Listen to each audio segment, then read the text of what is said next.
కాంత ఎపిసోడ్ 1 అంధకారంలో ఆర్తనాథం. వెలుగును మరచిన చోట అంధకారం గెలుస్తుంది. కాని వెలుగుకి ఊపిరొస్తే అంధకారం కనుమరుగవుతుంది. మైరావతి గ్రామానికి సమీపంలో అంధకారంలో ఉన్న అడవి. చుట్టూ తేమతో ఉన్న వాతావరణం. అడవి తలపేగా వేసుకున్నట్టు దట్టమైన మబ్బులు. ఆకులకి కూడా ఊపిరాడనంత నిశ్శబ్దం. ఆ అడవిలో అడుగుపెడితే అదే వారికి ఆఖరు రాత్రి. అడవిలో అంధకారాన్ని జయించాలని వెళ్లిన ఎవ్వరూ తిరిగరాలేదు. కుంభకర్ణుడిలా నిద్రలో ఉన్నట్లు ఉన్న రాకాసి పుష్పంలా ఎంతో మందిని ఆ అడవి బలి తీసుకుంది.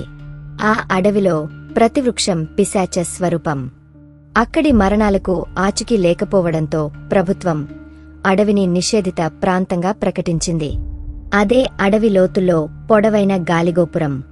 చీకటిలో కూడా 5 కిలోమీటర్లు అవతల ఉన్న మైరావతి గ్రామంలో ఉన్న అందరికీ స్పష్టంగా కనిపిస్తూ ఉంటుంది. ఆ గోపురంపై తెల్లని కాకి వాలి అందరినీ ఆకర్షిస్తూ ఆహ్వానించినట్లు కూత పెడుతూ ఉంటుంది. ఆ కాకి కూత రాత్రి సమయాలలో మరింత భయపెడుతుంది. ఆ గోపురం దాటితే బూజు పట్టిన గోడలతో ఎన్నో తరాలని చూసిన గోడలు. ఆ గోడలపై శిలా శాసనాలు ఉన్నాయి. అందులో ఓ పేరు చాలా స్పష్టంగా కనిపిస్తోంది. అదే కాంత. మూసి ఉన్న తలుపులతో దుమ్ము పట్టిన గోడలతో ఓ మూలన చిన్న గది. ఆ గదిలో ఉన్న వెలుగుని బయటికి రాకుండా అడ్డుకుంటున్న తలుపు.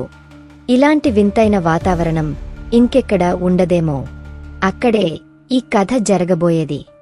రుషిక ఒక మ్యూజియం రీసెర్చర్. మైథాలజీ మీద పెద్దగా నమ్మకం లేదు. కాని చరిత్రపై అపారమైన గౌరవం ఉంది. ఆమె మనసులో చరిత్ర మీద ఎన్నో ప్రశ్నలు ఉన్నాయి. వాటిని తెలుసుకోవడానికి ఆమె పరిశోధనలు చేస్తోంది. లైబ్రరీలో ఆమె ఒక పురాతన గ్రంథం తెరిచి చూసింది. అందులో కాంత అనే పేరు ఆమెని ఆకర్షించింది. అంధకారం అలుముకున్న రాత్రిలో ఉసురు పట్టిన ముసురు దెయ్యం నీడలో బందీ అయిన కాంత విముక్తి కోరుతోంది. ఒక యుద్ధాన్ని అడుగుతోంది. 400 ఏళ్ల గతం అని రాసి ఉంది.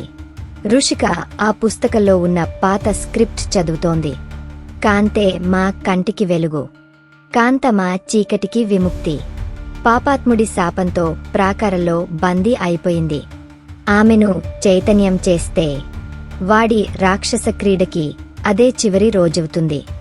ఆ మాటలు అన్నీ అస్పష్టంగా ఉండటంతో రుషికకి ఏమీ అర్థం కాలేదు. కాని ఈ పుస్తకంలో ఉన్న మాటల వెనుక ఏదో మర్మముంది. ఖచ్చితంగా తెలుసుకోవాల్సిన చరిత్ర ఉంది. ఈ కాంత ఎవరో ప్రపంచానికి పరిచయం చేయాల్సిన సమయం వచ్చేసిందని అనుకుంది. అసలు ఎవరీ కాంత? అడవిని కమ్మేసిన ఆ పిశాచి ఎవరు? రుషిక ప్రయాణం ఎలా సాగబోతోంది? తెలియాలంటే ఎపిసోడ్ 2 కోసం వేచి చూడండి. ఈ ఆడియో వెబ్ సిరీస్ మీకు నచ్చినట్లయితే మా ఛానల్ సబ్స్క్రైబ్ చేయండి. ఇలాంటి మరిన్ని ఇంటరెస్టింగ్ స్టోరీస్తో మీ ముందుకొస్తాను.